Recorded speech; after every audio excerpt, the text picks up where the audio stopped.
Aujourd'hui, on reçoit le Head of SEO de Superprof, donc une grosse marque. Superprof, aujourd'hui, c'est entre 150 et 200 salariés. Ok, et ouais. rien que dans l'équipe SEO, on est une trentaine. Ma première tâche de stagiaire, ça a été reprendre le maillot du blog. Et je me suis tout tapé à la main. Par contre, j'ai vu le blog décoller à la fin, quoi. Il y a beaucoup de free, il y a beaucoup de contenu, il y a 70 pays, il y a 30 articles de blog, il y a 20 landings par pays. On est à euros par mois, à peu près, de production de contenu. On a construit un SaaS interne propre à Superprof, qui s'appelle Superteam SEO et qui agrège de Superprof sur tout ce qu'on fait, quoi. L'IA remplace pas mal de gens, c'est un fait. Mais par contre, c'est pas vraiment l'IA qui va vous remplacer, mais c'est les gens qui maîtrisent mieux l'IA que vous qui vont vous remplacer. Salut à tous et bienvenue sur ce nouvel épisode de MVP. Aujourd'hui, on reçoit le Head of SEO de Superprof, donc qui est une grosse marque. Tu nous l'as dit, Gaspard, du coup, c'est un peu le bazar, le SEO. Enfin, il y a beaucoup de choses à gérer, etc. Donc, ça va être super enrichissant. Déjà, merci de venir, de nous accorder ton temps, parce que bon, j'imagine que tu as un emploi du temps qui est peut-être un peu serré, non, au quotidien? Ouais, ça va, ouais. Je suis bien occupé, surtout sur les périodes de rentrée comme ça, où il y a beaucoup de choses à faire, ouais. Ok, j'imagine. Trop bien. Bah écoute, notre but, c'est que on va bien te cuisiner entre guillemets, quoi. On va essayer d'extirper le plus intéressant, bah, forcément pour les auditeurs, puis d'avoir ton retour aussi sur ton taf en tant que head of, tout ça, enfin, de l'humain et de la valeur, quoi, en bref. Je rappelle les performances du podcast et puis après on passe direct à l'épisode. Puis il y aura un rappel des sponsors évidemment aussi. Sur YouTube, ça fait que d'augmenter le nombre d'abonnés, donc merci à ceux qui prennent le temps, de s'abonner. On est à 150 abonnés actuellement. Il y a pas mal de commentaires aussi, notamment sur, l'épisode sur le vibe coding SEO qu'on a fait avec Nicolas, qui a vraiment bien plu. Donc merci à ceux qui prennent le temps aussi de commenter, ça permet de référencer le podcast. Et sur Spotify, on est à 128 notes, pour une, moyenne de 4,9 sur 5, donc c'est excellent. Merci à toutes les personnes qui ont pris le temps de le faire et qui prendront le temps de le faire. Ça nous aide aussi du coup en référencement sur Spotify et puis Apple Podcast aussi, c'est vrai qu'on suit un petit peu moins parce qu'il y a moins d'auditeurs dessus, mais on sait qu'il y a des gens qui prennent le temps d'évaluer, de commenter même, donc merci pour ça. Je rappelle les sponsors, du podcast. Donc, on a 3 marques qui nous suivent. On a Linkuma et Totesio qui nous suivent depuis pas mal de temps. Donc Linkuma pour acheter vos backlinks, des backlinks pas trop chers. C'est utile pour faire de la quantité, diluer un peu les encres, ne pas se prendre la tête en déléguant la campagne. Enfin, c'est vraiment une bonne solution. Des backlinks à partir de 7 €, vous avez un lien en description. Totesio, c'est, un outil qui vous permet d'optimiser vos pages, donc plutôt l'aspect on page, donc tout ce qui est sémantique, mais surtout, moi, ce que je préfère, intention de recherche. Notamment si vous êtes débutant, ça peut vous aider à comprendre un petit peu quelles infos mettre, dans quel ordre, et cetera, ce qui est pas forcément évident au début. Donc vous avez un lien en description et évidemment l'agence SEO Monkey, la meilleure agence SEO du monde, qui est l'agence d'Antoine. Donc si vous avez besoin, ou si vous connaissez quelqu'un même, qui a envie de bosser son référencement, qui a du budget, pour, contacter un expert comme Antoine, avec potentiellement un voire plusieurs consultants qui bossent sur le projet derrière, et bah, vous avez un lien qui se trouve dans la description. Vous pouvez faire, appel à son agence pour ça. On va passer du coup à l'épisode. Hem, Gaspard, si tu es chaud, est-ce que tu pourrais, nous présenter globalement ton parcours en SEO? Par quoi tu as commencé? Est-ce que tu as toujours fait du SEO? Est-ce que tu faisais quelque chose avant le SEO? Voilà, comment tu as découvert la discipline et où tu en es, aujourd'hui, quoi? Carrément. Bah, merci à tous les deux de m'inviter déjà. C'était une bonne surprise de recevoir un message d'Antoine sur LinkedIn. Et mon parcours, c'est un parcours assez classique. En vrai, je suis sorti d'école. J'ai cherché un stage de fin d'études. Je voulais un peu me confronter à la vraie start-up où on n'est pas beaucoup, on peut faire pas mal de choses. Et j'ai trouvé un stage en Belgique dans une boîte qui s'appelait Graphy Stories et qui existe toujours, Open Graphy aujourd'hui ça s'appelle. Et en fait, on développait des outils pour les journalistes. En gros, on scrapait Facebook à l'époque. On récupérait tous les posts qui buzzaient un peu sur Facebook pour les resservir aux newsrooms françaises. En fait, on allait scraper les US et on resservait les trucs qui buzzaient pour qu'ils les republient le OK. lendemain à la première heure. Et du coup, sur cette startup, moi, je faisais un petit peu de tout. Je faisais de la compta, je faisais des pitchs produits, je faisais un peu de SEO aussi à côté. Et je vous parle de ça, c'était en 2016, ouais, c'est ça, 2016, 2015 même. Et c'était cool en vrai. Le SEO, c'était plus simple à l'époque que ça l'est Ouais. aujourd'hui. C'était la belle époque où on faisait un peu de contenu, on avait un peu de liens et ça rankait. Les ads, ils étaient sur la droite, il n'y avait pas de local map. Euh, voilà, c'était cool quoi. C'était facile de commencer à ranker et à faire du trafic. Et ça a été un peu mes premiers débuts dans le SEO. C'était vraiment basique, hein. C'était même à la croisée entre SEO et PR, puisque en fait ce qui était le plus intéressant, c'était des espèces de récaps qu'on faisait et qu'on publiait sur les réseaux à l'époque, où en gros on faisait en sorte que les newsrooms se tirent la bourre un peu. Mmh. On repartageait un peu les performances de 20 minutes. Ils ont accumulé tant d'interactions sur les réseaux, etc. Et on faisait un petit classement et chacun était content en fait de republier son classement et ça nous faisait des petits backlinks naturels et des mentions sur les réseaux. Et c'était un peu voilà, c'était un peu mes premiers débuts avec le contenu et, euh, et le SEO au global. Mais je te dis ça, je faisais voilà un contenu, une optimisation de title, pas de, enfin un maillage basique, rien de fou. Et après, j'ai kiffé cet aspect-là euh, du SEO et j'ai eu la chance de trouver un stage chez Superprof de fin d'études. Mmh. À l'époque, ils étaient une dizaine dans la boîte. Je crois qu'on était dans 3 ou 4 pays. Et moi, j'ai été recruté pour m'occuper du blog espagnol. Puis très rapidement, j'ai pris les rênes du site espagnol entier. Et puis après des sites d'Amérique latine. Et puis après, on a commencé à scaler assez vite. Du coup, j'ai construit une équipe. Je me suis retrouvé responsable de la formation. Et il y a 4 ans, j'ai repris la direction du pôle quand l'ancien head of SEO, Simon Azoulay, qui est maintenant head of SEO d'Infonet, OK. est parti. Et Simon Azoulay, pour la petite anecdote, c'est aussi le frère d'un de mes meilleurs potes, donc c'est comme ça que je suis rentré. C'est vraiment les contacts, quoi. OK. Voilà. Et c'est comme ça qu'a débuté mon aventure chez Superprof. Je suis rentré début 2017 et je suis toujours pas parti, quoi. OK. Excellent. Et du coup, je me demande quand tu es arrivé, c'était quoi les top prios, les tops enjeux en SEO chez Superprof versus aujourd'hui? Et d'ailleurs, donc tu disais, que vous étiez une dizaine à ce moment-là. Aujourd'hui, c'est combien de personnes Superprof? Superprof, aujourd'hui, c'est entre 150 et 200 salariés. OK, ouais. Et rien que dans l'équipe SEO, on est une trentaine. Ah ouais, putain, c'est énorme. Ouais, on a 15 SEO, 10 éditos, 4 devs et un gars un peu plus tech, nom de domaine en fait, parce qu'on a plein de noms de domaine à gérer, et il y a plein de choses à gérer, les marques, etc. Enfin, les renouvellements enfin, les dépôts de marques, notamment dans les pays où on s'implante et tout ça, c'est un vrai taf. Mmh. Et à côté de ça, cette personne, Samuel en l'occurrence, s'occupe aussi de faire des galaxies de sites autour de Superprof. Donc, il gère, on fait de l'achat d'expirés comme beaucoup de monde dans le SEO aujourd'hui, et on construit notre petite galaxie de sites dans l'éducation autour de Superprof. Euh, et il s'en occupe lui. Voilà. OK. OK, OK. Et du coup, en termes de top prio, d'enjeux, ça a pas changé globalement? C'est un peu les mêmes top prio que vous avez en SEO ou est-ce que ça a quand même évolué avec le temps? Bah, le SEO a bien changé. Nous, à l'époque, on faisait vraiment pas d'ads du tout. Pendant longtemps, on a fait zéro ads vraiment. On était full SEO dès le début, et c'est ça qui était cool dans cette boîte en fait, c'est que moi, je faisais du SEO avec tout le monde et dans tous les pays. Donc, tous les nouveaux country managers qui arrivaient et qui étaient là pour développer une nouvelle plateforme, puisqu'on a cette particularité de vraiment s'étendre. Aujourd'hui, on est dans je crois, 70 pays presque. On a pour ambition d'être dans 100 pays d'ici la fin de l'année ou début 2026, en OK. l'occurrence. Et on a quasiment des natifs de chaque pays chez Superprof pour justement gérer la plateforme, le service client et tout ça, à l'exception de certains pays qui partagent la même langue.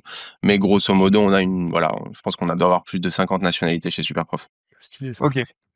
Et Et, en euh, termes et les de... prios, ça reste un peu les mêmes, hein. On fait du contenu, on travaille notre linking, gère l'aspect santé des sites, quoi, la partie technique un petit peu. Et ça a pas globalement changé, je dirais. Ce qui a vraiment changé, c'est plutôt les performances qu'on est en capacité d'avoir aujourd'hui. On a fait vraiment des pics de trafic de zinzin. Et forcément, moi qui suis arrivé il y a 8 ans dans la boîte, je vois la diff. Aujourd'hui, c'est compliqué de faire du traf, même quand t'es premier. Voilà. Les ads ont pris aussi une grosse partie du traf chez Superprof. Donc, les process, on va dire, ils ont pas changé, mais notre impact au niveau de la boîte a changé, ce qui est pas malsain non plus, à l'époque, on était vraiment très SEO dépendant, et aujourd'hui, on a quand même un autre canal qui fonctionne très bien, qui est le branding et l'acquisition payante aussi, quoi. OK. Donc, moi, j'ai une petite question concernant l'international. Parce que Ouais. tu dis, enfin, je pense que vous ouvrez un peu comme des bourrins, parce que vous êtes déjà à Ouais. 50 marchés, donc je pense que vous y allez assez vite, hein, vous posez pas trop de questions. Je vois que tu es sur un point .fr en France, donc c'est des extensions, c'est des solutions extensions que vous faites Ouais, pour chaque pays? ouais. On a que des TLD différents pour chaque pays. OK, donc vous avez 50 TLD aujourd'hui? Ouais, même plus. Même Ou je plus, pense ouais. 67 Ouais, ou tu as qui 70 sont, par là. Franchement, ça en ouvre tellement que. Après, aujourd'hui, on est rodé sur les processus d'ouverture. À l'époque, ça prenait un peu plus de temps. Maintenant, on est capable de lancer un nouveau site avec toute la trad et, très rapidement, quoi. Je pense en 2 jours, 3 jours, on est capable de lancer un site. Donc ça va vite. Ce qui est plus compliqué derrière, bah, c'est voilà, c'est le peupler, c'est recruter des profs, ouais. c'est le lancer en fait, mais enfin lancer la machine quoi, mais lancer le site en lui-même ça va. Il y a pas On mal de enchaîne. sujets là-dessus. Déjà, Ouais, je super sais. prof, je me dis que c'est un peu français anglophone. Par exemple, quand tu attaques l'Espagne ou l'Italie, est-ce que tu le traduis? Je sais pas si quoique on Bah dit professeur en aussi. espagnol on dit un profe aussi, Ouais, ouais, c'est donc vrai, prof, ça c'est vraiment marche. international. C'est ça, c'est notamment la raison pour laquelle Wilfried il en parle beaucoup dans ses podcasts, mais a vraiment craqué sur le nom et a laissé un petit billet quand il a voulu acheter Superprof. Il l'avait déjà Et en tête. commencer. Voilà, il avait déjà en tête. Il kiffait ce nom, il était pris, et il a lâché un petit billet, je crois, pour lancer la boîte, je sais plus, mais je crois qu'il a dû lâcher $5000 juste pour Mmh. acheter le nom de domaine. Donc c'était un petit billet pour pour un début de projet, quoi. Juste sur un nom de domaine, bon, je pense qu'il y en a plus d'un qui aurait été chercher autre chose, quoi. Clairement. Mmh. Il a dû acheter tout de suite, toutes les extensions, tous les TLD pour, ne pas se les faire Bah voler ça, peut-être? ça franchement, on l'a fait au fur et à mesure et on a Ouais. commencé à le baquer, notamment avec l'aide des registrars qui aujourd'hui proposent des systèmes de protection en fait, où dès qu'ils identifient voilà des TLD capables de venir te polluer ou te cannibaliser un petit peu, parce que nous ça aussi on l'a beaucoup, on a plein d'absorbeurs d'HTML là qui copient notre site pendant 3 jours, qui c'est un peu du phishing ou je sais pas et ça on en voit pas mal et du coup ouais on achète tous les TLD qui sont potentiellement dangereux, tu vois, ou qui pourraient Mmh. nous faire chier à terme. Mais c'est pareil, c'est un peu un jeu un peu bizarre parce qu'une fois que t'as ta marque, ton dépôt de marque, il est protégé. Tu sais que même si le gars est là, tu lances une mesure, tu peux le récupérer normalement gratuitement. Enfin, mais Ouais. ouais, c'est un vrai sujet avoir autant de TLD. Il y en a beaucoup qui me demandent pourquoi vous avez pas fait un point .com avec des répertoires, etc. Il y a des avantages et des inconvénients dans les deux, je pense. Avoir un point .com pour le linking, c'est trop bien, tout est centralisé, effectivement, mais avoir un TLD local, heu, c'est bien aussi parce que quand on lance un site, il a 65 liens de Superprof direct. Donc, Mmh. il a déjà une petite patate parce qu'on a pas mal de liens de sites avec, des jolis DR, tu vois? Des 60+, 65+, donc, on a une petite frappe de linking, quand on lance un site grâce à ça aussi, quoi. Mmh. OK. Et du Ouais, je coup, me dis même de manière, indirecte, avoir un TLD local, peut-être dans les SERP, il y a un peu un meilleur CTR Ouais, bien aussi. sûr, ouais. C'est un côté peut-être plus rassurant et il y a des histoires de comme quoi c'est plus potentiellement favorisé sur certaines SERP, Mmh. même s'il y a des points com qui s'en sortent très bien, hein. Mmh. du coup, tu dois avoir une belle vision sur, la courbe, de trafic de lancement de domaine. Est-ce que tu vois un petit peu bon, bah, le point .fr, c'est l'historique, donc mais pour un nouveau marché, moi, je pars du principe, que qui est un peu défaitiste, mais de se dire les 6 premiers mois, voire la première année, même quand tu as des backlinks, d'un bon réseau de superprof, point, extension, le domaine, normalement, il va pas super bien ranker. Est-ce que justement, tu as des bonnes surprises? Est-ce que des fois sur un marché en particulier, je sais pas, Sud-Amérique, des trucs où il y a peut-être un peu moins de concurrence, tu les vois partir plus vite que sur des marchés plus concurrentiels? Heu, ouais, forcément, après ça dépend beaucoup de ce que tu veux faire ranker parce que nous, en fait, on a une limitation produit qui est que quand on lance une plateforme, on doit avoir des profs, pour pouvoir commencer à faire indexer les landings. Moi, typiquement, j'ai une règle qui veut que tant qu'on n'a pas 3 professeurs, sur une page, par exemple la page, cours maths Paris, si elle a pas 3 professeurs, elle est pas soumise en index, elle est pas soumise dans les sitemaps, elle est pas linkée depuis le site. Heu, donc il y a ces niveaux ces seuils en fait qui maintiennent un petit peu heu, qui évitent que le site explose aussi parce que, forcément on lance un site, on a une base ville de 40 000 villes dans un pays. Si on lance 40 000 landings d'un coup, avec rien dedans, le signal il est un peu dégueulasse pour le moteur donc voilà, le site il grossit petit à petit. On a les pages en ligne qui forcément elles agrègent des professeurs de partout dans le monde en fonction de. En fait, on peut montrer des professeurs des US en France sur les pages online s'ils acceptent de donner des cours en ligne. Donc on a quand même des pages qui ont un certain nombre de professeurs qui s'affichent, mais au début c'est un peu lent à ce niveau-là. En fait, au début on lance aussi le blog aussi en parallèle, et le blog franchement ça prend plutôt bien. Mais c'est pareil, tu vois, les blogs ils sont automatisés à 85%, la production, que ce soit en fait nous on synchronise beaucoup de contenu avec un système d'hreflang, et typiquement, nous, on a lancé le Maroc il y a pas très longtemps. C'est moi qui le gère en parallèle, puisque je m'occupe de la France, moi, sur Superprof. Et tout est synchronisé depuis la France. Je produis rien directement au Maroc. Donc OK. ça aide pas mal quand tu lances un pays pour voilà, pouvoir blast du contenu. Évidemment, je fais pas le bourrin, tu vois, je publie une trentaine d'articles par mois, un par jour à peu près. Et puis j'attends de voir comment ça réagit. Et puis après, j'ai des landings qui apparaissent parce que j'ai des profs qui s'inscrivent. Du coup, je peux aller optimiser des landings. Et puis petit à petit, voilà, ça grossit, quoi. Ça fait un joli effet boule de neige. OK, et du coup, toi, Mmh. globalement, c'est quoi que tu kiffes dans le SEO? Je sais qu'il y en a beaucoup qui aiment le test and learn, tout ça. Qu'est-ce qui te fait rester, en fait, dans le SEO, toi? Déjà, je suis un peu un geek sur les bords. Je suis un Ouais. peu un ouais, je pense qu'on l'est tous, hein, si on bosse là-dedans, on est un peu nerd sur les bords, faut se le dire. J'aime bien, j'aime bien ce truc de, comme tu dis, de test and learn forcément, mais tu sais, surtout chez Superprof où c'est vraiment décuplé, mais tous les matins, je m'attends à une bonne surprise de Google.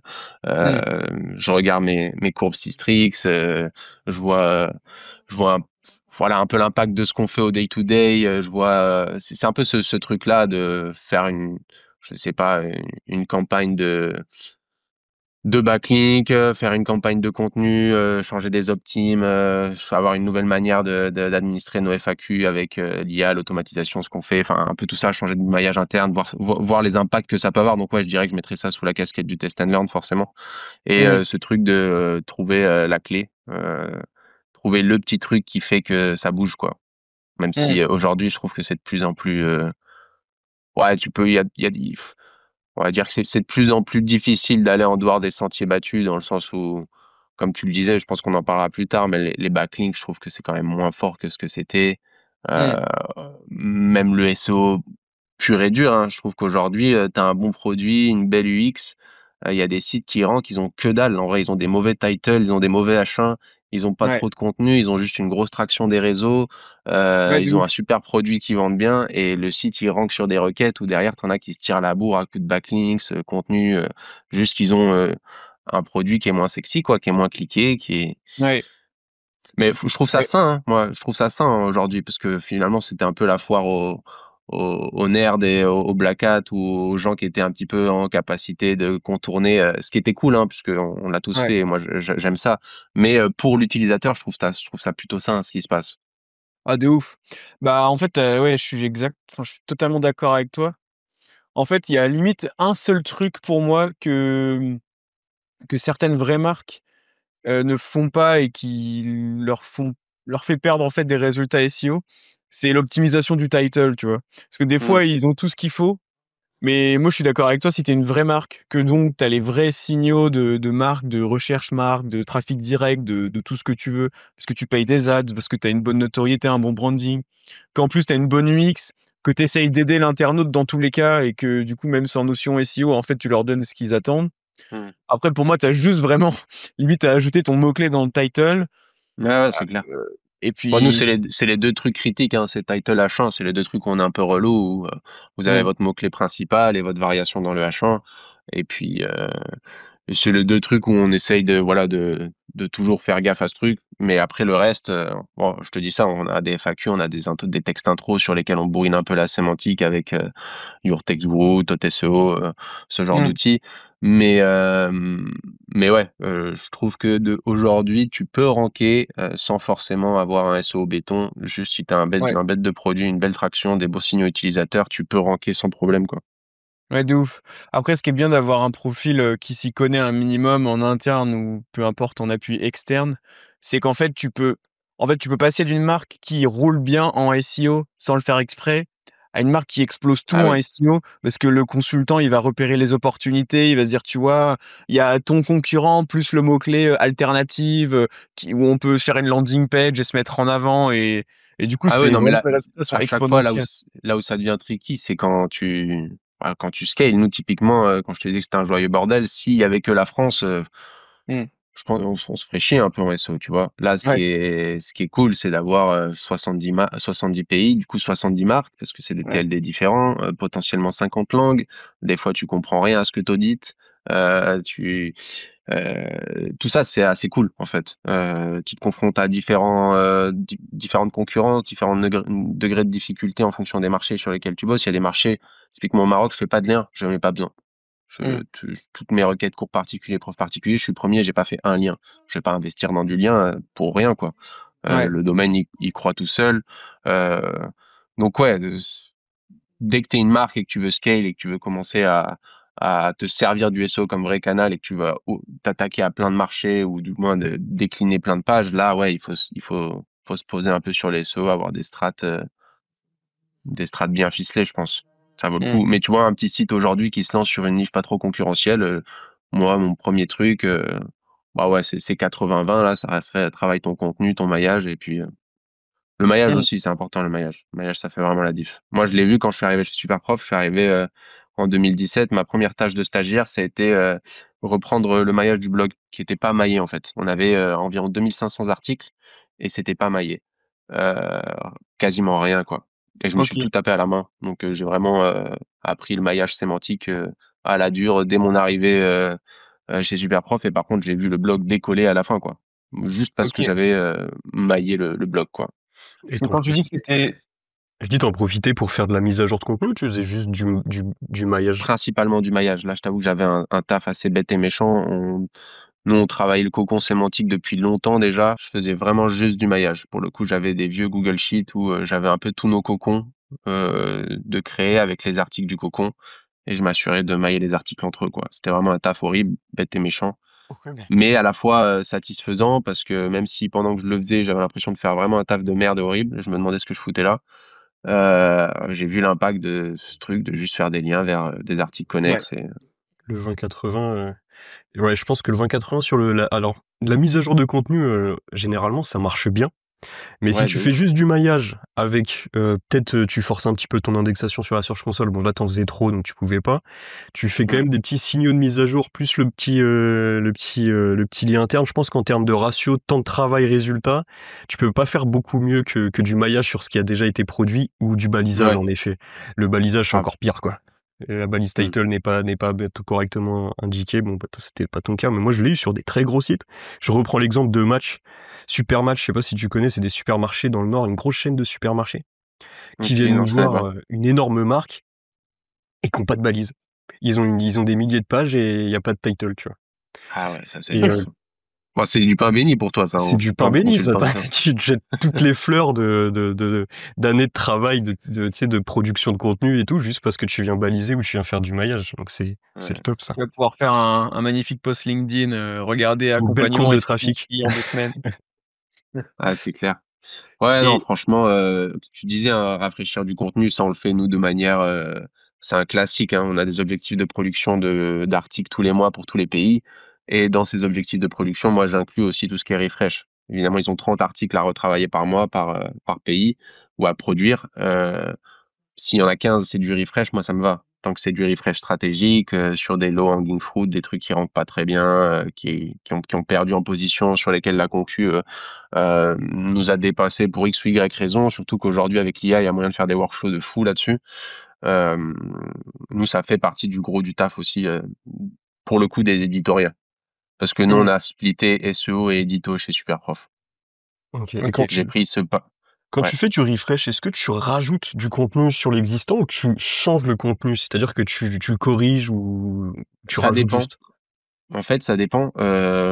Je vais vraiment refresh en fonction de l'article que je refresh et en fonction de la SERP.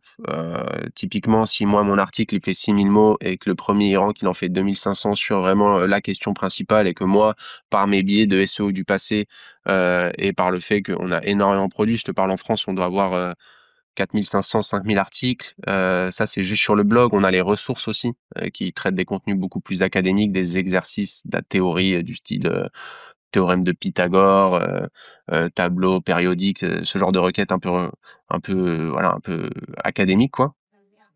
On a des articles qui sont immenses et typiquement, c'est juste parce qu'on en a trop fait, on en a trop fait dans le passé où bah, le refresh, ça passait par rajouter un peu de contenu, un peu de sémantique. Mais aujourd'hui, ce qu'on fait le plus, c'est plutôt le contraire. C'est vraiment pruner, rafraîchir, dans le sens couper dans le gras un peu, tu vois. Mmh. On avait pareil, nous, ce biais SEO de rajouter de la sémantique sur Textguru à balle, etc., qui rend des articles un peu insipides à la fin, où tu sens qu'il y a du stuffing, même si c'est bien fait, on essaye toujours de rester dans les seuils des SEO, c'est SEO et tout ça, mais tu le sens il y a un SEO qui est passé derrière et il y a de la sémantique. Ça, et typiquement aujourd'hui, sur la partie éditoriale, on essaye de couper un peu dedans. On est beaucoup plus intention, on remonte beaucoup plus de choses au-dessus de la ligne de flottaison, on va beaucoup plus droit au but, euh, sans forcément rajouter tout le contexte autour. Typiquement, les grosses intros de 250 mots, moi, c'est à proscrire aujourd'hui sur le blog.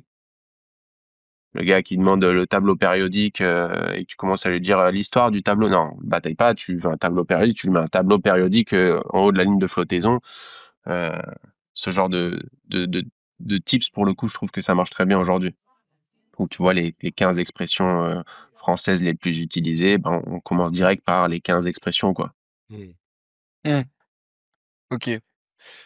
Hem et d'ailleurs, si tu devais résumer l'essentiel de la stratégie SEO que vous suivez, c'est quel type de mots-clés précisément, qui sont les plus stratégiques pour vous, bah, en termes de visibilité et puis surtout de conversion? Est-ce que c'est Mhm. propre à chaque thématique ou, bah, j'imagine qu'il y a, professeur de X, ça doit être des landing pages à chaque fois super sexy et tout, non? Alors nous, on a plusieurs noms pour les catégoriser. On va avoir nos core keywords, ça va être professeur particulier, cours particulier. Ça, c'est OK. vraiment les requêtes que je check sur toutes les thématiques et sur lesquelles on se doit d'être premier. Ça, c'est la mission primaire. Après, on a ce qu'on appelle les most valuable keywords. Ça va être des déclinaisons de ces requêtes. Ça va être professeur de maths à Paris, par exemple. Et ça, c'est des Mmh. requêtes un peu tricky parce qu'elles ont beaucoup bougé au cours de ma carrière chez Superprof. Même les cours de maths, tu vois. Cours de maths, c'était des requêtes sur lesquelles on rankait énormément. Cours d'anglais, aujourd'hui, c'est majoritairement de l'informationnel. Il n'y a pas une seule marketplace qui rentre sur ces requêtes. Ou alors c'est de l'ADS avec du preply, des choses comme ça ou nous-mêmes. Mais l'organique là-dessus, c'est vraiment du cours gratuit ou du cours de l'Alliance française ou du cours de la mairie de Paris gratuit ou à 1 euro de l'heure, tu sais, pour les gens qui veulent apprendre le français. Donc, c'est des requêtes qu'on a énormément de mal à truster aujourd'hui. Euh, et c'est pour ça aussi qu'on a pris une petite tankée au niveau trafic, c'est parce que historiquement, Google faisait pas la différence et vu que nous, on faisait les bourrins en SEO, on se positionnait dessus. Mais aujourd'hui, c'est beaucoup plus compliqué d'aller chercher ces requêtes. Donc, on va avoir, comme je te disais, les core keywords, les most valuable keywords, et derrière, on va avoir les broad keywords. Ça va être nos 3 catégories. Les broad keywords, en général, c'est tout ce qui est informationnel qu'on balance vers le blog. Mmh. Les MVK, c'est ce qu'on va optimiser dans un deuxième temps sur nos money pages. Et les core keywords, c'est ce qui, en général, sont sur les titles et les H1. OK et en termes de rythme de publication, est-ce que tu peux nous dire, est-ce que tu as une idée de combien de contenu, donc qui comprend page et article de blog, vous publiez par semaine, par mois? Est-ce que tu as une idée, dans toutes les langues? Par mois, je peux te donner ça parce que j'ai ma table, enfin, j'ai mon prévisionnel annuel que je présente tous les ans du coup à mon boss pour OK. validation. Et en mensuel, en budget édito mensuel, édito SEO parce que je mets le prix des textes intro qu'on peut faire sur certaines landings aussi, qu'aujourd'hui on a majoritairement automatisé avec l'IA, mais il y a Mmh. encore des pays où l'IA produit du contenu pas ouf et finalement ça nous fait trop d'aller-retour et cette perte de temps dans ces pays, les textes coûtent pas très cher, vaut mieux qu'on les fasse produire encore. Alors on a OK. des standards très élevés, mais il y a encore des pays où on le fait manuellement. On est à 180 000 € par mois à peu près de production de Oh la contenu. vache. Je crois Ah, que j'ai c'est ça. jamais entendu un chiffre pareil, C'est parce qu'il y a Ouais. beaucoup de free, c'est ça? Il y a beaucoup de Ouais. Il y a freelancers? beaucoup de free, il y a beaucoup de contenu, il y a 70 pays, il y a 30 articles de blog, il y a 20 landings par pays, par mois. Ouais, forcément, ça commence à faire un petit budget. Après, ce chiffre, il est un petit peu grossi parce que c'est le budget que j'ai présenté l'année dernière. Je vais devoir le représenter cette année en janvier. Et forcément, je le reverrai à la baisse parce qu'aujourd'hui, on a internalisé une grosse partie de la production de contenu, notamment sur les top pays de Superprof. Le top 15, aujourd'hui, il n'y a plus personne qui externalise des textes sur les landings. Mmh. On le fait encore sur le blog parce que je trouve que même si le blog, euh, on peut faire du joli contenu par IA. Il y a quand même besoin de, voilà, on est sur un truc qui est censé être lu. On ne fait pas du texte pour les moteurs. Les textes que je mets sur mes landings, c'est clairement pour le moteur. Personne va et scroll tout en bas pour lire mon texte SEO. Par contre, mes textes de blog, j'ai besoin qu'ils soient quand même un peu quali. Donc, on rajoute des modules, on se creuse la tête un petit peu sur comment faire voilà des bons signaux utilisateurs, comment faire de la rétention sur les pages aujourd'hui. Et ça, c'est encore aujourd'hui un petit peu plus dur à faire, je trouve, en full IA. Donc, on a une repasse manuelle de rédacteur sur toute la partie blog qui coûte encore un peu d'argent, quoi. Pour, ce qui est des landings, donc pour les landings, on est d'accord, c'est, les listings et moi ce que j'appelle les produits, donc en gros la liste des profs et la page Ouais, profil prof. c'est ça. Est-ce que tu as quelqu'un en interne ou à mi-temps et cetera qui fait que de la entre guillemets «de la base de données»? Par exemple, bah, lui ce prof-là il n'existe plus ou il fait du mauvais boulot, je le vire. Je rajoute un prof, que je vais scraper, sans qu'il s'inscrive forcément à Superprof, tu sais un peu le niveau. Non. Vous le faites pas ça? Non, non, non. Non, non, ça, on essaye quand même d'avoir une plateforme clean là-dessus. C'est quand même notre cœur de métier de proposer des bons profs à des élèves. Donc, non, non, on vient pas créer de faux profils ou de faux comptes pour gonfler les landings. On a tellement de traction de toute façon aujourd'hui qu'on manque pas de supply en général. C'est pas les profs qui manquent. Juste dans les pays où on se lance, forcément au début, il faut lancer un peu de recrutement de profs, mais Ouais. en fait, ça va très vite. Mais ça, c'est vachement intéressant parce que tous les annuaires, que ce soit, Booking, Airbnb, Superprof, ou même, tu sais, les réseaux sociaux. Tu te dis, en fait, un réseau social, ça marche parce qu'il y a des utilisateurs. Mm. Mais c'est qui c'est les premiers utilisateurs, pourquoi ils sont venus? Donc du coup, c'est un peu Et c'est pareil, l'œuf ou donc la poule, quoi. c'est ça, exactement. Et du coup, toi, ce que tu dis, c'est que quand tu lances un marché, tu as une équipe un peu plus commerciale peut-être, qui va essayer d'aller chercher humainement les premiers profs? En vrai, même pas, hein. On a très peu de commerciaux chez Superprof. Vraiment, c'est les plateformes, elles sont un peu autosuffisantes. On lance le marché.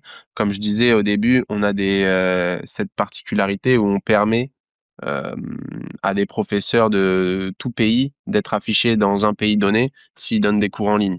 Donc forcément, il y a des contraintes de décalage horaire, etc., qui sont des fois incompatibles, mais majoritairement, tu peux trouver un prof des US en étant en France ou là au Maroc, tu peux trouver un prof en Argentine si tu veux, Ouais, ou au d'accord. Japon si tu veux apprendre la cuisine japonaise. Alors factuellement, c'est sexy d'un point de vue marketing. Dans les faits, ça marche un peu moins bien parce qu'il y a forcément des contraintes comme je le disais, de time slot. Voilà, les gens, ils se lèvent pas à la même heure, donc c'est dur de prendre un cours avec un prof partout dans le monde. Mais en tout cas, ça permet aussi de lancer un petit peu la plateforme, de moins lancer les cours en ligne dans le pays. Et derrière, forcément, les professeurs, ils s'inscrivent, ils sont raffiliés à une ville et ça commence à rattacher à une ville, pardon, et ça commence à dérouler comme ça. Et on fait aussi un peu de recrutement de professeurs quand on lance un pays pour justement commencer à lancer la machine. Parce qu'une fois qu'on commence à avoir des pages indexées, à se positionner, les profs ils s'inscrivent d'eux-mêmes, etc. Et finalement, c'est assez naturel et rythmé pour qu'on n'ait pas trop besoin d'intervenir sur du scrapping ou forcer les bases Ouais. en créant des faux profils, des choses comme ça. Quand tu dis recrutement de professeurs, c'est quand même tu les contactes, c'est du cold, c'est les bases de données, C'est des ads. c'est des C'est ads? clairement C'est des ads. donner des cours, on fait du méta. Alors ça, moi, je m'en occupe pas. Moi, je m'occupe vraiment que de la partie SEO. Mais la partie ads, c'est Jocelyn qui s'en occupe, qui est le directeur du pôle acquisition payante. Et eux, ils font des ads sur toutes les plateformes, hein. On fait du YouTube, du Instagram, Meta, voilà.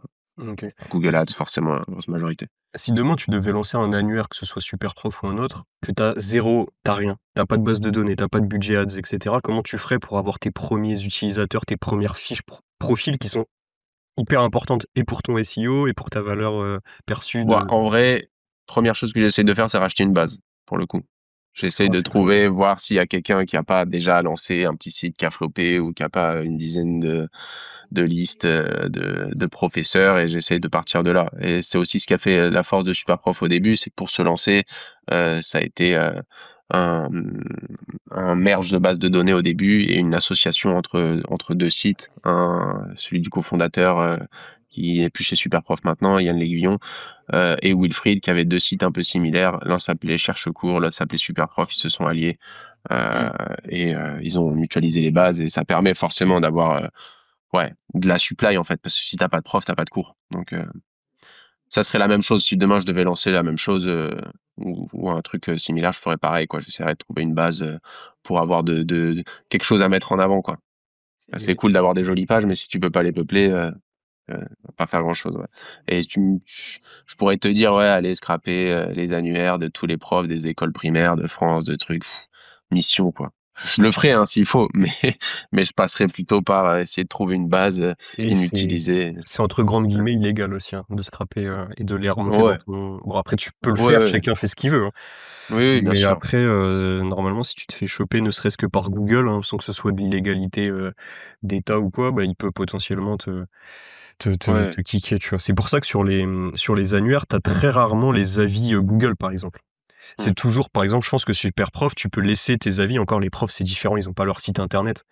Mais sur Superprof, j'imagine que tu peux laisser ton avis sur la page profil de Superprof.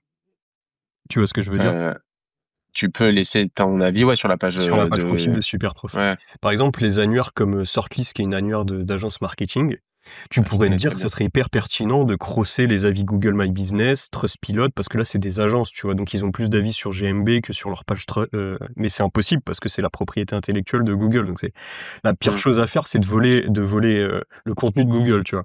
Ouais, ouais, Et donc, tu vois, en termes clairement. de typiquement, le scrapping, normalement, c'est pas une bonne idée pour développer un annuaire parce que, bah, tout le modèle repose sur du SEO et quand tu es clairement dans du duplicate, dans une logique de de scrapping, quoi. Même si Ouais. j'en ai entendu plus d'un des annuaires et je vais pas te les citer parce que c'est même des annuaires qui ont très bien décollé, mais c'est pas le même modèle. Tu vois, les profs, ils ont pas forcément leurs fiches, leur site internet et tout.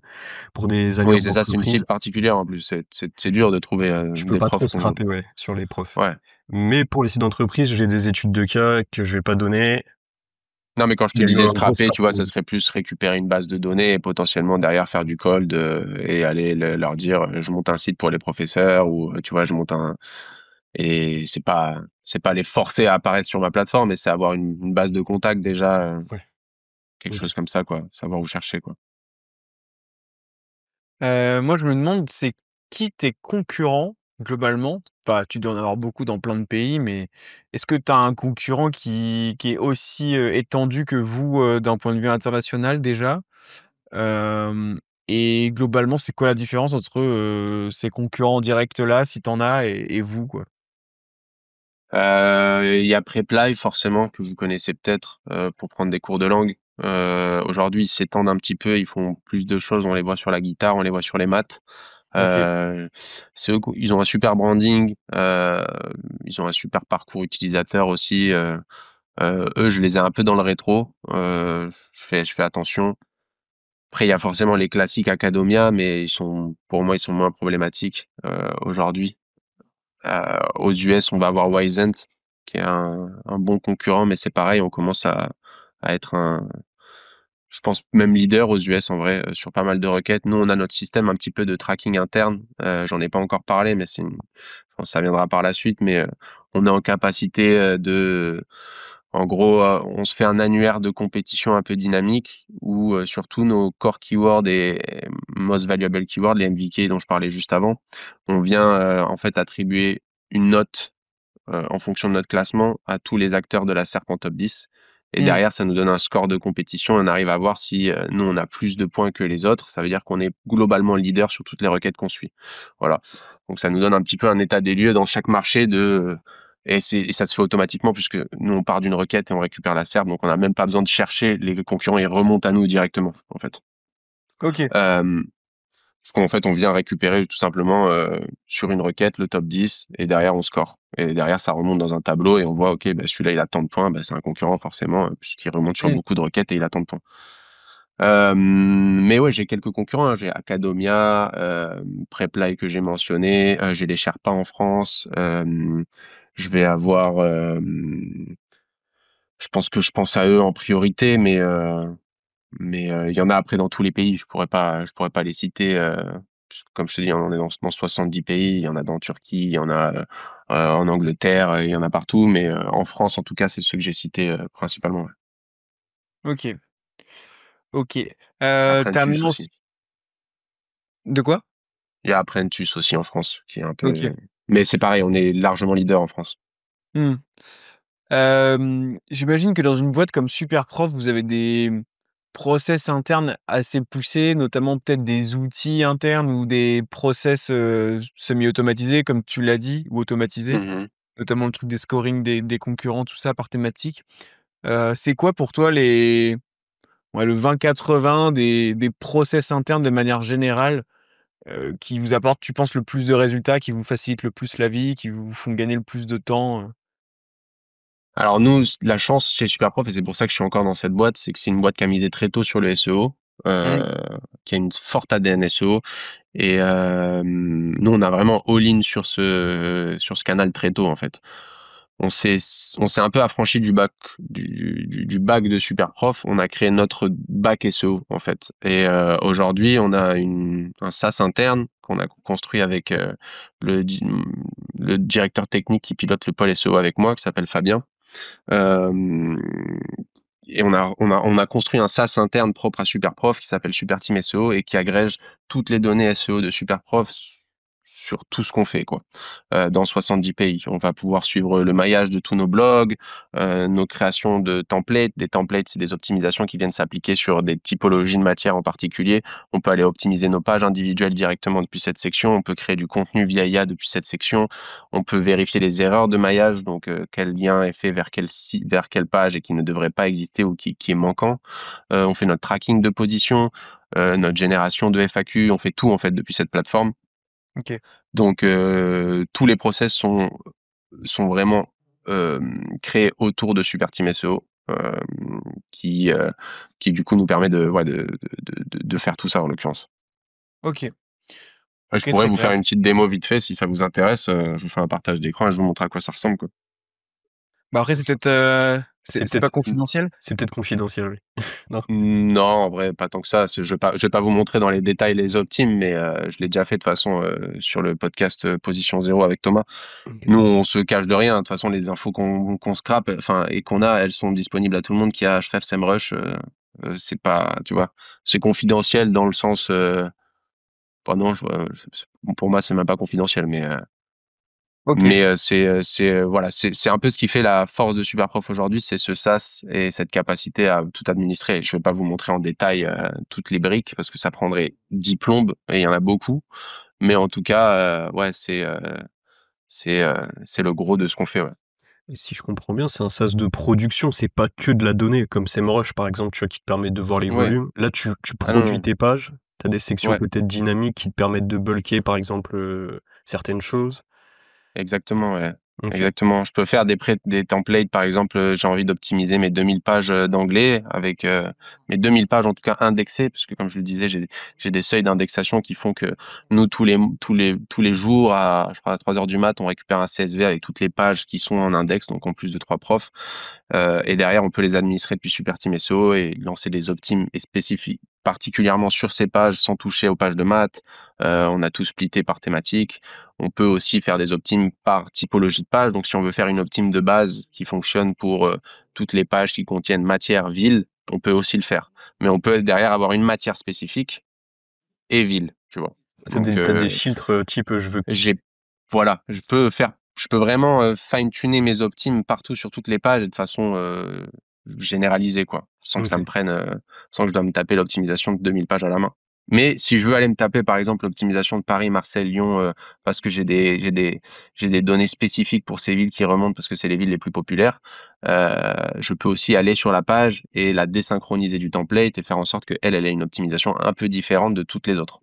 Ça, c'est très Donc stylé, j'ai ouais. vraiment un niveau de granularité de zinzin Ça, sur c'est l'outil, ouais. l'avantage de bosser avec un tech, hein. Je pense que t'es plus aide, SIA interne, t'es plus marketing et ton collaborateur, c'est plus un développeur, c'est ça? Exactement.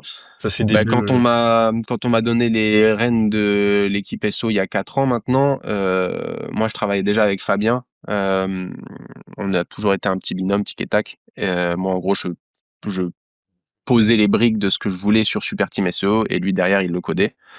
Et quand on m'a donné les rênes, j'ai carrément demandé à ce que j'étais trop chaud de reprendre les rênes du pôle. Mais par contre, pour moi, c'était légitime et naturel de proposer de co-diriger le pôle avec Fabien, puisque je me sens pas légitime moi, aujourd'hui ouais, d'aller je voyais. lead une équipe de 5 devs, tu vois. Ouais.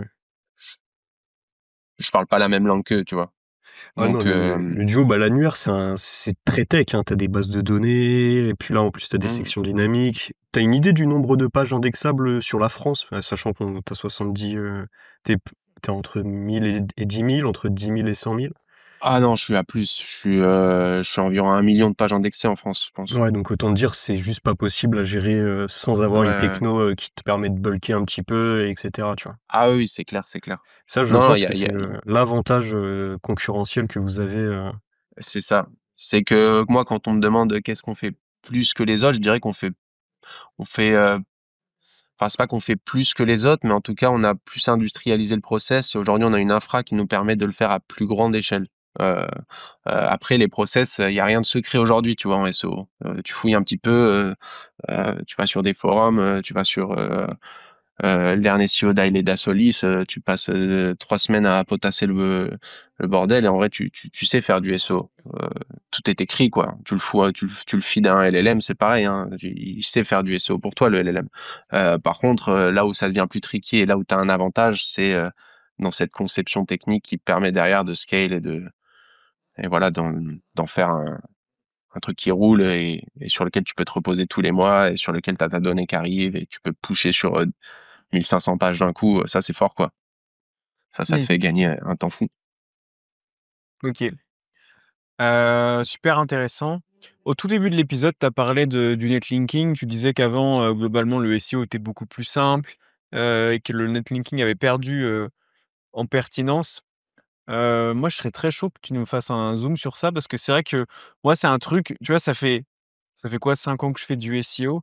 C'est pas non plus, une dizaine d'années, mais je l'ai aussi remarqué, quoi. Quand j'étais en Mmh. agence, en 2021, sur Paris, là, que j'apprenais vraiment le SEO à ce moment-là, j'avais l'impression que les liens, ça poussait vraiment, en tout cas plus qu'aujourd'hui, là, en 2025.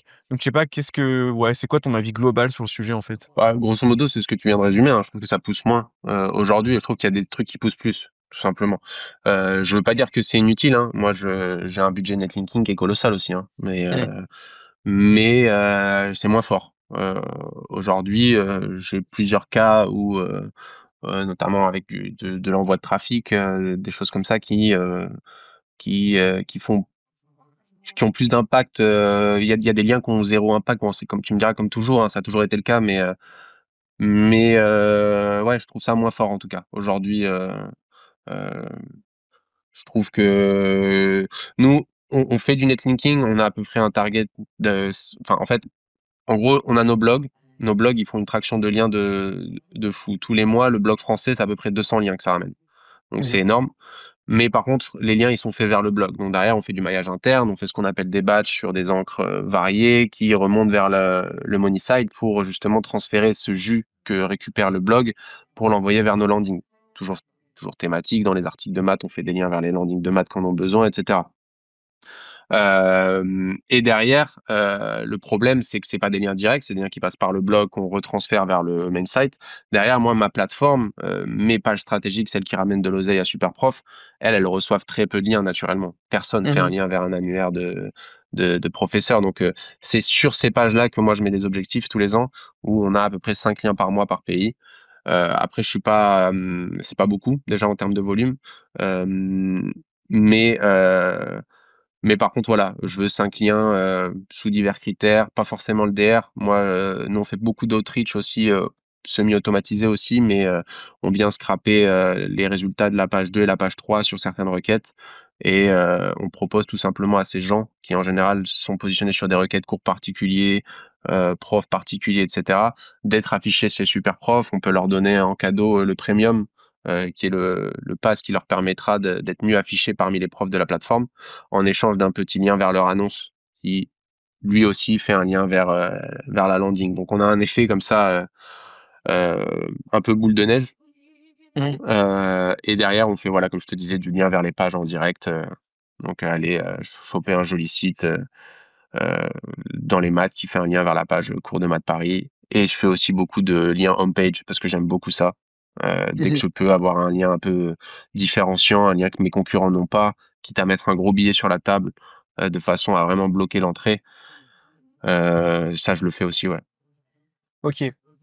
Hem, Si tu devais résumer du coup imaginons demain, voilà, tu crées une super landing page très stratégique pour vous. Il y a beaucoup de cash à aller chercher avec cette requête-là en SEO. Il y a de la concurrence et en plus, tu dois ranker vite. Je sais pas pourquoi, c'est lié, au Black Friday, il faut le faire vite, j'en sais rien. Mhm.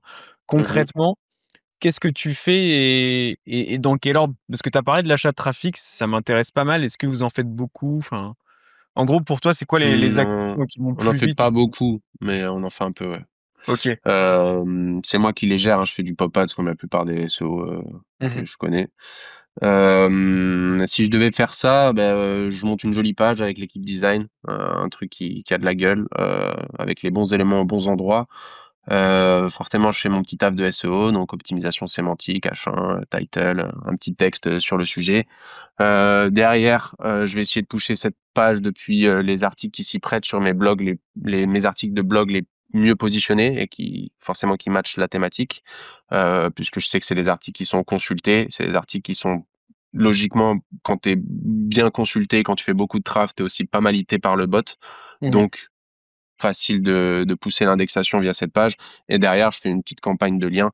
Euh, ouais, le taf du SEO, hein. Je la lis depuis mon footer potentiellement, depuis les pages stratégiques. Et après, je monitore et j'itère en fonction, quoi. Si je vois que ça a fait mouche, j'arrête, j'achète plus. Si ça a pas marché, je refais une campagne. Mmh. Bon, voilà. Il y a pas, en même temps, on peut faire du SEO, on peut faire de l'optimisation, on peut faire du contenu, de l'optimisation de contenu, du lien, et on peut, ouais, j'en ai pas mentionné, mais je peux lui faire une petite campagne de pop ads. Mmh. Je regarde le mot-clé que je vise, je regarde le volume qu'il a, et puis j'essaie de lui envoyer une petite dose de trafic pas trop cramé dans les Ouais. ranges du volume pour envoyer un joli signal de fraîcheur et de hype un peu à Google, quoi. Mais OK. ça, d'expérience, ça marche, hein, l'envoi de trafic et tout, mais c'est un peu un shot d'adrénaline, quoi. C'est, tu peux pop. En gros, tu vas tanker ta position et si tes signaux utilisateurs suivent pas la position que le moteur t'a donnée, tu vas très vite redescendre. Ouais. Donc, si ta page elle est pas prête à avoir cette position, si on te bascule en top 2 parce que t'as un joli DR, t'as une autorité sémantique sur le sujet et tout ça. Par contre, ta page, elle est éclatée, t'es deuxième et les gens, ou premier, et les gens, ils cliquent toujours sur le troisième, t'es flingué. Tu sais que la semaine Ah bah, suivante, c'est sûr. t'es de Non, c'est retour clair et net. dans les limbes. Mais, je serais quand même chaud du coup, c'est quoi pour toi les critères d'une bonne, campagne Pop-Ads? Tu vois, dans les auditeurs qui nous écoutent, je pense que la majorité n'en a jamais fait, voire sait même pas ce que c'est. Moi, j'ai déjà essayé une fois, ça j'avais eu aucun résultat. Une ou 2 fois, j'ai essayé, mais après je crois que Mm. j'avais vraiment mis, 10 tu vois? Ou un petit truc, mais Ouais, quand c'est même des petites des petits sommes, mots hein. clés. C'est des petites sommes. Ouais, ouais, c'est des petites sommes, hein, que je mets. Je pense que depuis le temps que je fais du pop-ad, ça doit faire 3 ans. J'ai dû dépenser 2000 $, tu vois, sur mon compte OK, pop-ads. ouais. Donc c'est pas insane non plus. Pour le nombre de Mmh. campagnes que j'ai plus de 70 campagnes. Et c'est pareil, je les lance pas en continu. Je vois vraiment ça comme un petit shoot, tu vois, d'un truc qui est pas très bon, mais si tu le fais de façon raisonnée et espacée, ça va. Tu vois ce que je veux dire? C'est une drogue en fait. Ouais, c'est C'est ça. ça. Faut juste pas que ça devienne la constance parce que là c'est pas bon. Donc en fait, quand je sens que j'ai des drops sur des positions ou que je prends une tankée suite à une update ou quoi, je vais réactiver certaines campagnes, je vais mettre un petit coup de jus et puis je vais regarder comment ça se passe et si ça se passe pas et si je vois qu'au bout d'une semaine, même si j'ai envoyé du trafic, il se passe rien, je coupe, tu vois. Mmh. Je laisse pas ça tourner en constant. OK. Euh, et après, comment ça se configure? Bah, c'est assez simple, hein, on met une URL de destination. Les pop-under, c'est des fenêtres qui pop sous ta fenêtre principale. Donc, Mmh. c'est censé donner des signaux utilisateurs à Chrome, comme quoi les gens du coup sont sur ta fenêtre et ils restent, puisque c'est caché derrière ta fenêtre, ça fait des jolis temps de session. Et derrière, tu choisis les thématiques de sites qui vont les déclencher. T'as pas accès à l'annuaire direct de Pop-Ads, mais en gros, tu choisis les thématiques. Et puis tu mets ton budget journalier, les heures à laquelle tu veux que ça se déclenche, Ouais. et puis voilà. Et puis derrière, tu fais tourner ta campagne, et puis tu regardes le traffic que ça envoie sur ta page. Tu peux choisir si tu affiches un référeur aussi, ou si tu n'en affiches pas. Enfin, tu as des petites configs, mais ça, c'est des trucs un peu classiques. Ouais. Euh, En vrai, je pense qu'aujourd'hui, tu demandes à un LLM comment configurer une bonne campagne pop-ups pour faire ton truc, et il va te sortir un super guide Ouais, je pense. avec les Et bonnes et en infos. en termes de résultats, c'est quoi? Tu dirais que, je sais pas, 3/4 de tes campagnes, il y a des résultats visibles sur les SERP? Ça se passe comment? En termes de ouais, Moi, de je suis top comme toi, hein, il y a des campagnes qui ont pas fait mouche, il y a des campagnes qui ont super bien marché. ouais. Aujourd'hui, je serais vraiment pas. Enfin, je t'enverrais une grande saucisse si j'essayais de t'expliquer pourquoi. Ce serait vraiment un mytho. Je Mmh. sais pas trop. Comme il y a plein de choses, hein, je prends des matchs d'algo, des fois je comprends pas quoi. Comment il y a des pages Bah, qui oui, se oui, bien retrouvent. sûr. Bon, on sait que Reddit, par exemple, ils ont un deal avec Google, donc ils se retrouvent bien haut, ça on comprend, mais c'est pareil, dans un monde où ils te vendent le helpful content first, avoir des forums Reddit où tout le monde s'insulte sur des top queries. Bon, Mmh. je Non, remets un c'est peu en sûr. question les choix de. Il y a des choses que tu comprends pas, et ça fait partie du jeu du SEO aussi, tu vois. Il y a des choses qui Mmh. sont. Tu prends une tankée, tu sais que tu as pris une tankée, tu as tout regardé, tout est nickel, t'es pas bourrin sur tes encres, ton contenu il est pas suroptimisé, t'as pas de campagne de linking agressif, tes pages elles sont bien maillées et tout, ben moi je te dirais attends la prochaine core update et tu vas remonter quoi, continue à bien bosser avec ta strat et puis c'est souvent ce qui se passe, hein. Nous on a des pays qui ont fait des traversées du désert pendant un an, on n'a rien changé parce qu'on trouvait la chute injuste, core update suivante et on fait plus de 100% quoi. Je pense Mmh. à l'Allemagne par exemple qui a explosé dernièrement suite à la core update de septembre dernier, pas celui-là, celui d'avant. Et pareil, qui avait traversé un an de down où subitement le moteur nous kiffait plus quoi. Mmh. Mais on n'a rien changé. Pragmatiquement, rien changé quoi. On a continué la strat, on a évidemment continué à clean un petit peu, être un peu moins bourrin. Je pense que les SO comme moi qui ont quand même quelques années, qui ont commencé le SEO assez tôt, où vraiment l'optimisation sémantique, c'était vraiment, ça marchait bien. Aujourd'hui, moi, je pousse vachement mes équipes à désoptimiser aussi, parce qu'on a un peu Mmh. ce biais, ça fait 7 ans qu'on fait du SEO, on a bourré nos pages. Ouais, tu les lis, ta page, tu sens qu'il y a un cours particulier à chaque section, ça sert à rien. Il y a Ouais. une densité de mots-clés qui est beaucoup trop élevée. Désoptimise là, tu verras que ça va lui faire du bien. Ouais, c'est sûr. C'est sûr, c'est sûr. Faire du Et SEO, c'est pas te fait du keyword partout. Ça c'est vraiment pas le cas aujourd'hui, quoi. mmh. C'est juste mettre les bons termes aux bons endroits, avoir des mots bien sélectionnés qui couvrent une belle grappe sémantique, mais c'est pas rajouter cours particulier partout dans ta page qui va te faire ranker Oh, sur c'est cours sûr. particulier. Bah, c'est d'ailleurs pour ça que les outils, historiquement, les outils d'optimisation sémantique qui justement recommandaient, insère, X du temps, ce mot-clé-là, X fois ce mot-clé-là, Hmm, maintenant s'orientent plus comme TOT-SEO par exemple, vers des outils d'intention de recherche, d'aide à réponse à l'intention, ce qui est beaucoup plus pertinent je trouve, carrément, carrément. Totalement aujourd'hui quoi. d'accord. Et juste pour Pop Ads, est-ce que tu sais nous dire combien de pourcents de tes campagnes Pop Ads ont eu aucun résultat par exemple? Je me rends pas compte en fait. Moi, je dirais bien un tiers, OK, voire un tiers, voire ouais, même un peu plus, ouais. Ouais, allez, un OK, tiers, disons. OK, OK. Mais Très ça fait clair. partie du test and learn, tu vois. Bah oui. Si moi, pour 20 balles, je peux passer d'une position 6 à une position 2, moi je prends le deal parce que derrière, je vends deux passes élèves et j'ai largement remboursé mon 20 balles. Donc, Ouais, c'est ça vaut le sûr. coup, quoi.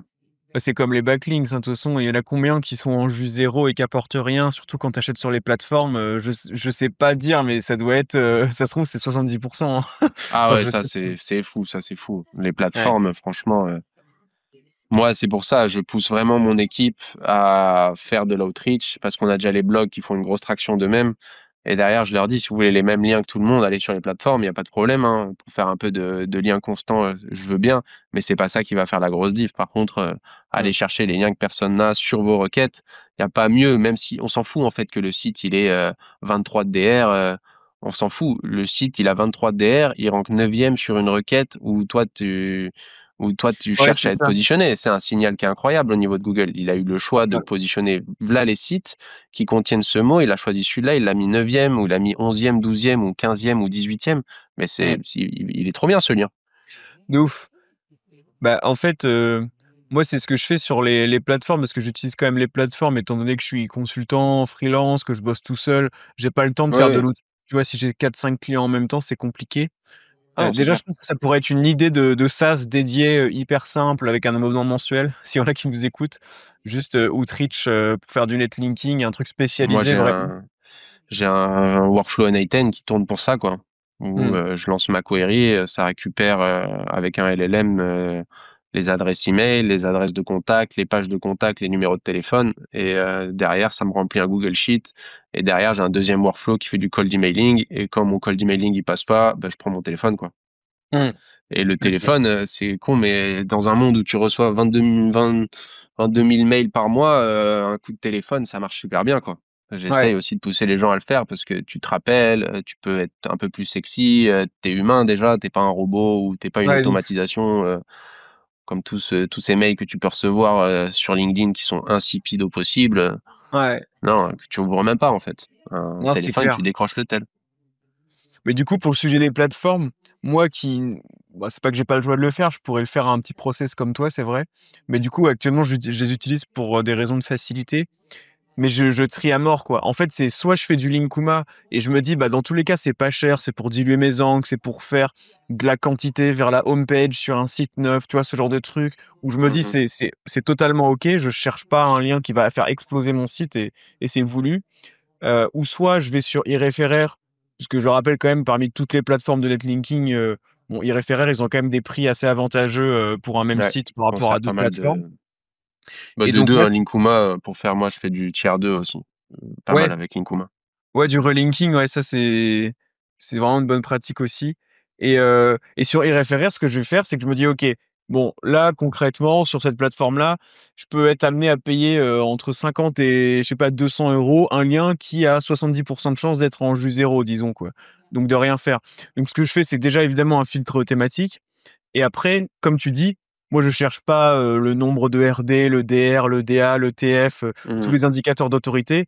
J'essaie juste de voir est-ce qu'il se positionne bien sur des mots-clés thématiques qui correspondent à la thématique, un minimum de mon client et si oui, bah, pour moi, c'est ça le score d'autorité. C'est Google a validé ce site, Google actuellement Exactement, le fait ranker. Je regarde l'évolution de son nombre de mots-clés en top 3 aussi. Est-ce que ça reste constant? Est-ce que ça se pète la gueule? En gros, exactement, exactement. voilà. C'est les mêmes recos que je donne aux équipes et c'est les mêmes recos qu'on a dans les process internes sur le netlinking. Vous fiez pas aux métriques, même au Mmh. trafic estimé et tout ça. Regardez le Ouais, top 3, ouais. regardez la thématique, regardez si le gars il écrit sur tout. Et n'importe quoi. Et puis surtout aller chercher des liens que vos concurrents n'ont pas. Alors évidemment, on va regarder les liens de nos concurrents pour toujours être un peu à la page et se dire ok, bah, si là il faut qu'on l'ait. Mais Ouais. derrière, les trucs qui font la diff, c'est moi c'est des liens historiques que j'ai réussi à choper pour la France ou typiquement, tu vois, soutien scolaire. J'ai un lien du deuxième de la SERF sur soutien scolaire quoi, euh, qui est un ancien enseignant qui a monté le site, un site de soutien scolaire informatif pur et dur, mais qui rank sur ma requête phare soutien scolaire et ça vaut de l'or. Et c'est un échange de billets annuel. Lui est content, ça lui paye son site, voire des petites vacances. Et puis nous, on est content parce qu'on a un super lien que personne d'autre n'a. Et Ouais, ce c'est ouf. lien, je suis capable de potentiellement, si il y a d'autres liens comme ça que j'ai négocié encore plus cher, mais par contre que j'ai négocié de l'exclusivité, quoi. Donc Mmh. si quelqu'un veut vous le réclamer, moi je vous ai mis un billet, on signe un contrat, vous n'avez pas le droit d'en vendre un autre, quoi. Et là, je verrouille. Et ça, c'est des liens que personne d'autre ne peut avoir, en théorie. Bon, je peux pas non plus verrouiller à vie, mais Ouais, c'est sûr. Bah, ça fait écho en fait au dernier épisode qu'on a sorti sur MVP qui était tous les 2 avec Antoine et en fait, c'est pareil, c'est vraiment ce truc d'obtenir des liens que personne n'a et Antoine, il a tout un process où il met en relation ses différents clients, les fournisseurs des clients et cetera. pour vraiment obtenir du lien naturel, qui sera jamais vendu sur iReferaire typiquement, quoi. Parce que c'est Ouais. vrai que c'est enfin voilà. Ouais, ça fait la diff, ouais. C'est, Anto des Wizards aussi qui dit, enfin, ça fait longtemps, quand j'écoutais les Wizards à fond, il disait: «Bah, faut essayer de choper des liens qui ont pas, full pattern». Donc qui sont pas des forcément que des WordPress, en fait, des liens depuis des sites qui ne sont pas des sites de vente de liens quoi, littéralement. Ouais, c'est ça, c'est ça, c'est Mais ouais, je ça. suis assez d'accord. Nous, on regarde aussi beaucoup, le ratio, ça pour les préfiltrés, les liens sortants, liens entrants, quoi. Mmh. Quand on voit un site qui a 200 liens entrants et 3 500 liens sortants, bon, on peut potentiellement se dire: «Voilà, là, il y a un truc, soit il vend du lien, soit il fait un truc chelou» et on va creuser un petit peu, Ah non, mais c'est ça peut sûr. être aussi un flag. C'est sûr, c'est sûr. Et ben écoute, on a deux trois questions internautes, Moi, enfin même ça en fait. j'ai un rendez-vous à midi. OK. Je vais devoir vous laisser, ça nous arrive souvent, sur MVP de finir en moi j'ai un badminton, j'ai un truc, tu vois? Mais avec grand Ça plaisir, marche. de se refaire un épisode et puis, franchement l'échange était super intéressant. Bah, Merci merci. beaucoup d'être venu et puis, bah, peut-être à la prochaine et je vous laisse, sur une fin d'épisode du coup. Yes, Ça ça marche. roule. À Ciao, plus Antoine, merci. à plus. Vas-y, à plus. Et ouais, donc du coup, les questions, c'était plus, hors SEO, en gros, sur ton quotidien, en tant que head of. Ouais. Heu, on a Hâte Mon Désir Tiemoko qui nous dit: «Quelles sont ces tâches quotidiennes et hebdomadaires en tant que head of?» C'est vrai que tu nous as parlé un peu de la manière dont tu bosses et tout, mais je me demande aussi concrètement, est-ce que déjà tu as, une routine de taf qui est assez similaire ou est-ce que tous les jours c'est un peu un nouveau truc? Et qu'est-ce qui te prend le plus de temps, les tâches qui te prennent le plus de temps au quotidien, quoi? Alors moi, je m'occupe quand même encore de certains marchés chez Superprof, notamment la France, et le Maroc. J'ai une équipe qui est assez structurée, hein. J'ai une équipe où j'ai des SEO qui s'occupent, enfin j'ai une quinzaine de SEO qui s'occupent, des top marchés de Superprof et qui ont 2 petits marchés en pilotage à côté. Mmh. Mais du coup, j'ai forcément, une grosse partie de management où je vais faire des one-one pour, suivre un peu les assignations de tâches mensuelles, les matières qui performent, les matières qui performent moins, qu'est-ce qu'on peut faire, qu'est-ce qu'on a mal Ouais. fait, des choses comme ça. Après moi, mon quotidien, le lundi, il y a toujours un petit, sanity check que j'impose à tout le monde. Tout le monde ouvre sa Search Console, on va regarder un petit peu ce qui se passe au niveau de l'indexation, si on observe des choses un petit peu bizarres, s'il y a des courbes qui piquent, des choses comme ça. Après j'ai forcément des rituels, hein. Je vais avoir un bi-weekly le jeudi avec, toute mon équipe, exclusivement les SEO, où on Ouais. partage un peu nos trouvailles, nos process. Je suis pas du tout, dans le micromanagement. On est très, processé, donc on a tout documenté ce qu'on fait dans un Notion, et toutes les techniques de faire quoi que ce soit en SEO, pour faire quoi que ce soit. Mais, derrière, chacun pilote un petit peu, sa semaine comme il l'entend. Moi, je vais pas imposer à mes équipes de faire le mardi du netlinking, le mercredi de l'optim, le jeudi, Ouais, de ouais. l'outreach et cetera. Trop chiant. Non, moi, ils ont des objectifs de production, en termes de liens. C'est comme ça qu'on fonctionne tous. Donc moi, ma semaine, elle va être un petit peu, agencée de la même façon. J'ai des rituels, j'ai, un one-one avec, mon CMO aussi, qui regarde un peu ce qu'on fait et dans quelle direction on va pour, un petit peu homogénéiser le travail avec la team ads et brands. J'ai, du coup, mes checks du lundi, et après en fonction de tout ce qui se passe sur différents sites, je vais aussi, agencer ma semaine en fonction. Typiquement, si en France j'ai pris une tankée sur certaines matières, bah, je vais faire un petit audit, je vais faire tourner mes scripts pour aller chercher du lien sur ces matières. Je vais retravailler mes optimes peut-être si j'identifie des lacunes ou, des choses qui me Ouais. paraissent un peu trop poussées. Je vais aller regarder les articles de blog dans cette catégorie, voir si voilà, il y a pas, un petit, maillage sympa à mettre en place pour remonter, sur certaines pages. Ça va dépendre un petit peu de voilà en vrai du flow SEO quoi, j'ai envie de dire. Mais, OK. oui, forcément, j'ai des tâches, répétitives, j'ai un suivi d'équipe et j'ai, moi aussi des objectifs à atteindre tous les mois, pour la France, OK. en l'occurrence Super clair. et le Maroc. OK. Ensuite, on a 4 questions de Lucio, donc tu nous as dit que c'était un très bon pote à toi.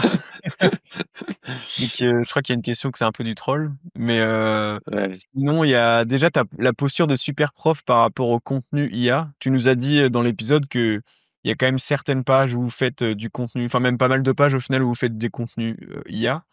Mmh Donc mh. qu'est-ce que tu pensez? Est-ce que ça marche? J'imagine que oui.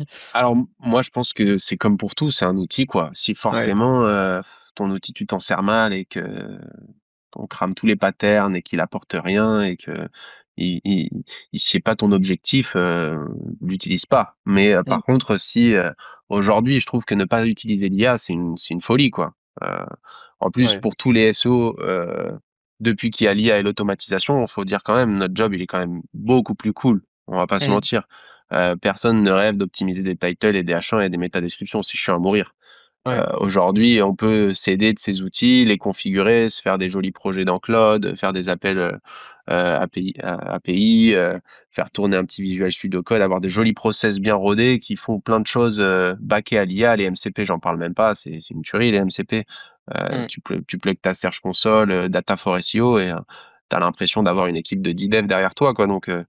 Donc le taf est quand même beaucoup plus cool aujourd'hui depuis qu'il y a l'IA et moi j'ai aucun problème à utiliser l'IA si l'IA apporte quelque chose. Si l'IA, la seule chose qu'elle m'apporte, c'est du temps au détriment de la qualité, alors je m'en sers pas.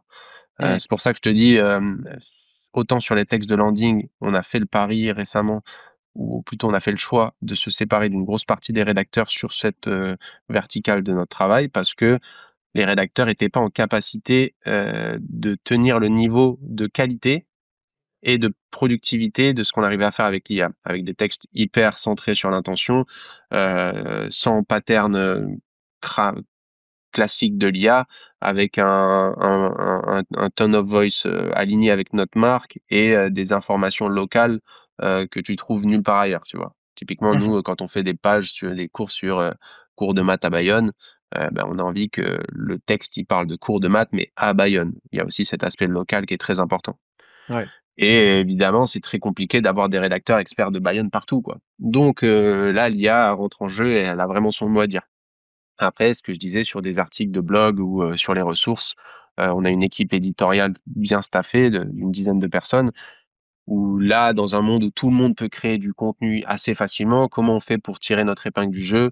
Ben, on va construire des modules, on va faire des exercices en drag and drop, on va faire des quiz, on va faire plein de choses, de la mise en page, on va créer voilà, des modules interactifs qui font que euh, les gens kiffent parcourir nos articles et c'est des choses qui sont plus difficilement réplicables en full IA aujourd'hui.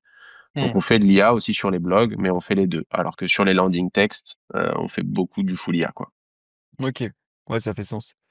Hem OK, et après Lucio, donc il y avait 2. Bon, il y avait une autre question, c'était, que font-ils, de différent, par rapport aux concurrents? Mais ça, on en a déjà pas mal parlé, et après, Ouais. c'est plus le rapport, au télétravail et et quel est le meilleur pays où tu as habité et pourquoi c'est l'Argentine?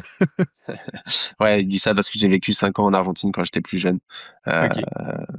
et vu qu'il est argentin, il est un peu chauvin apparemment. Il Ouais, aime je bien pense. rappeler que c'est le meilleur pays, mais c'est un super pays, pour le coup, je peux pas lui enlever. Le télétravail, c'était ça l'autre question? Ouais, bah, sa 3e question, c'était, être en TT à bronzer à la plage et manager une équipe en présentiel à Paris, c'est chaud? Point d'interrogation. Ouais, alors ça, c'est un peu historique. Nous, moi, j'ai bougé sur la côte basque. Je suis originaire de la côte basque. OK. J'étais sur Biarritz à l'époque. Là, maintenant, j'ai bougé sur Bayonne. Et c'est vrai que je co-dirige le pôle, du coup, avec Fabien depuis Bayonne, qui lui est à Pau. Donc, Mmh. lui, il dirige les devs. Moi, je dirige l'équipe SEO depuis Bayonne. Et j'ai aussi ma head of content, qui s'appelle Andra, qui est ma première stagiaire, qui pilote tous les éditoriaux de la team depuis Biscarrosse. Et du coup, OK. nous, on monte une semaine par mois. On est un peu la team Sud-Ouest. On monte une semaine par mois à Paris pour voir les équipes. Moi, il faut le dire, j'ai pas quitté Paris parce que j'avais envie de m'enfermer dans ma piole. Je suis quand même un... Ouais, je suis très sociable. J'adore être à Paris. J'adore être avec les équipes. C'est pas la question. C'est juste Paris. Moi, 30 mètres carrés, Mmh. j'en pouvais plus, quoi. Du coup, voilà, j'ai fait cette demande en 2021 de pouvoir rentrer. C'était en fin de Covid où je gérais déjà l'équipe à distance. Ouais. Il y avait aucun problème et du coup, forcément, ça m'a été accepté puisqu'il y avait pas de problème. Et c'est Ouais. un sujet qui est assez délicat chez Superprof parce que on a une politique Office First maintenant. On est assez flexible, hein, ça veut pas dire qu'on est qu'on interdit le télétravail, mais voilà, notre CEO préfère qu'on soit en présentiel dans les bureaux. Et Mmh. c'est quelque chose que nous, on essaye d'inculquer aux équipes. Alors, c'est difficile et c'est délicat dans ma position, puisque moi, je suis en full télétravail. Mais, Ouais. euh, mais voilà, s'il y avait des bureaux ici, je serais tous les jours au bureau, quoi. Mmh. Bah, de toute façon, je pense que c'est une question de est-ce que tu passes le test ou pas? Toi, tu avais déjà passé le test de la productivité à distance et tu l'as prouvé avec le covid et tout. Enfin, je sais pas si moi demain j'arrive dans la boîte et je dis direct: «Ah ouais, je voudrais être en télétravail, machin», ça passe pas quoi, c'est normal. Enfin, j'imagine qu'il Ah faut le ouais. limiter au maximum pour garder la cohésion et même moi je Non, vois quand moi j'adore ce que je fais en plus, donc c'est vraiment pas, moi je suis vraiment comme je mmh. te l'ai dit en début, hein, je suis vraiment un sale geek et un nerd, donc je peux passer des heures devant le PC de 8h30 à 20h. C'est Ouais, ma copine qui est obligée des fois de me tirer de ma piole là, de mon antre, parce que surtout en ce moment avec l'IA, l'automatisation, moi je m'éclate quoi, je crée des ouais, process pour tout. Je trouve qu'on a un vent d'air frais dans notre métier qui est super quoi. ouais, On a cette capacité. Aujourd'hui, tu as une idée, tu as connecté un MCP N8N à ton cloud, bon, ça va pas marcher direct, mais en tout cas, tu as 80% du taf de fait et derrière, c'est du fignolage et putain, tu as un process qui tourne alors qu'à l'époque, tu aurais dû faire un ticket sur Git, attendre 2 semaines, itérer, voir les premiers tests, le prod sur le... Waouh, ouais, maintenant, c'est fou, quoi. Moi, je trouve ça fou aujourd'hui. ouais, Il n'y c'est a jamais nimp. eu dans l'histoire euh, la possibilité de faire autant de choses pour quelqu'un qui maîtrise pas ces choses-là, tu vois. Genre le Mmh. Python et tout ça, je pipais rien au Python et je pipe toujours pas grand-chose. À force d'en faire maintenant, je commence à comprendre un petit peu, mais là, je peux faire tourner plein de scripts qu'à l'époque, je ne pouvais pas, quoi. Ouais. Non, c'est ouf, hein. Mais moi aussi, je suis trop content. Bah, pareil, moi, je fais du SEO depuis moins longtemps que toi, mais j'ai quand même vu la transition, en fait, de toute façon, la transition, ça a été, à partir du moment où il y a eu, ChatGPT qui est sorti, donc c'était 3.5 en gratuit au tout début là, je crois que c'était quoi? Fin 2022 ça? Ouais, quelque chose comme ça, ouais. Et déjà la rédaction, tout ça, machin, truc, ça a quand même pris une autre dimension et Ah puis ouais. après les outils de code et tout, moi ça j'ai découvert il y a pas trop longtemps, tout ce qui est vibe coding, machin. Mais c'est pareil, moi je suis peut-être un peu moins, tech que toi, mais enfin là je fais une série de vidéos sur mon YouTube, je l'ai appelé Vibe Coding SEO et enfin tu vois Ouais, juste ce j'ai que tu vu. peux faire avec Visual Studio Code et puis, Codex ou Claude Code, plugué dessus C'est fou. et tu te dis: «C'est nimp». Puis pareil, je suis en train de développer un outil Même code en mode artefact, hein, franchement, ouais, si t'as la flemme d'installer Visual Studio Code, un environnement virtuel et tout ça, t'installes juste Claude, tu actives le mode artefact et tu te fais plaisir, hein. Franchement, mmh, derrière, ça se deploy sur Netlify, tu connectes Supabase, tu as une base de données, tu peux gérer des logins, c'est une folie, quoi. À l'époque, ouais, franchement, jamais j'aurais pensé pouvoir faire ça, quoi. ouais, je pense qu'on est dans l'époque où ceux qui ont un cerveau bien formé, qui ont des bonnes idées, bah qui ont la discipline pour appliquer, pour tester, pour, ouais, focus plus idée, en fait, j'ai l'impression que c'est deux soft skills, enfin, tu Ouais, vois? exactement. Bon Faut avoir un sens, peu de focus, idée et voilà, quoi. C'est ce que je disais à mon équipe il y a pas longtemps. En vrai, tous ceux qui vous disent ouais, l'IA va nous remplacer et tout, bon, l'IA remplace pas mal de gens, c'est un fait. Mais par contre, c'est pas vraiment l'IA qui va vous remplacer, mais c'est les gens qui maîtrisent mieux l'IA que vous qui vont vous remplacer. C'est Ouais, surtout ça. Aujourd'hui, vous avez une connaissance, vous avez une expertise sur votre sujet et vous avez des outils qui vous permettent de déléguer les tâches les plus chiantes de votre sujet à un robot qui les fera mieux que vous. Putain, mais soyez contents, quoi.